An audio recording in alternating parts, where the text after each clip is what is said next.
ओशो, एक ऐसा नाम जिसने पूरी दुनिया को सोचने पर मजबूर कर दिया। 1931 में मध्य प्रदेश के कुचवाड़ा गांव में जन्मे रजनीश चंद्र मोहन जैन बाद में ओशो के नाम से जाने गए। बचपन से ही उनका सवाल करने का अंदाज अलग था।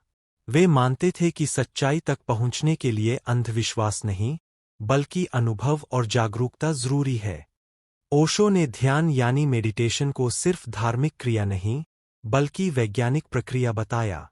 उनका कहना था कि इंसान का दिमाग लगातार विचारों से भरा रहता है, और जब हम शांत बैठते हैं तो दिमाग धीरे धीरे साफ होने लगता है। यह बात आज की न्यूरोसाइंस भी मानती है कि ध्यान करने से हमारे मस्तिष्क में सकारात्मक बदलाव आते हैं, स्ट्रेस हार्मोन कम होता है और इम्यून सिस्टम मजबूत होता है। लेकिन ओशो यहीं नहीं रुके। उन्होंने प्रेम, स्वतंत्रता और जीवन को नए नजरिए से समझाया। उनका मानना था कि प्यार सिर्फ रिश्तों तक सीमित नहीं है, बल्कि एक ऊर्जा है जो हमें ब्रह्मांड से जोड़ती है।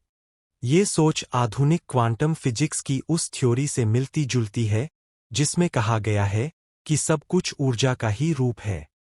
ओशो की बातें अक्सर विवादों में भी रहीं, क्योंकि वे समाज की पुरानी परंपराओं को चुनौती देते थे। उन्होंने कहा कि इंसान को डर के बजाय स्वतंत्रता के साथ जीना चाहिए।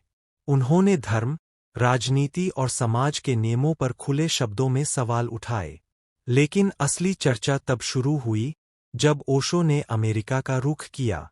1980 के दशक में उन्होंने ओरेगन में राजनीशपुरम नाम का एक बड़ा कम्यून बनाया। यहाँ हजारों लोग दुनिया भर से आकर बस गए। ये जगह अपने लाल कपड़े पहने अनुयायियों और ध्यान की नई तकनीकों के लिए मशहूर हुई।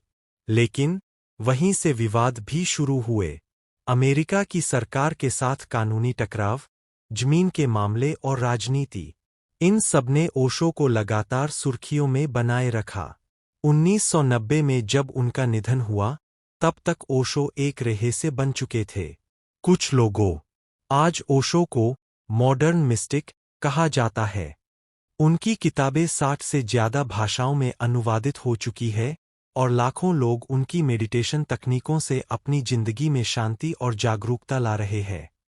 ओशो हमें यही सिखाते हैं कि जीवन को गहराई से जियो, सवाल करो, खोज करो, क्योंकि सच वही है जो अनुभव से जाना जाए, न कि अंधविश्वास से।